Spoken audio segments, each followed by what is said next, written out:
I liberalna država najkraće se može opisati da je to kao pozorišni komad, svi su na mestu, sve postoji kao u svakom normalnom demokratskom društvu, svake institucija, ali na čelu svih institucija stoje moji ljudi sa mandatom od 9 do 12 godina.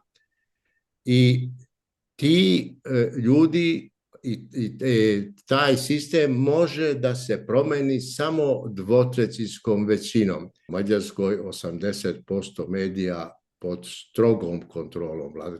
Stroga kontrola, to čak takva stroga kontrola ne postoji ni u Srbiji. U Mađarskoj nema nezavisne televizije. On stavio pod jednu čudnu kontrolu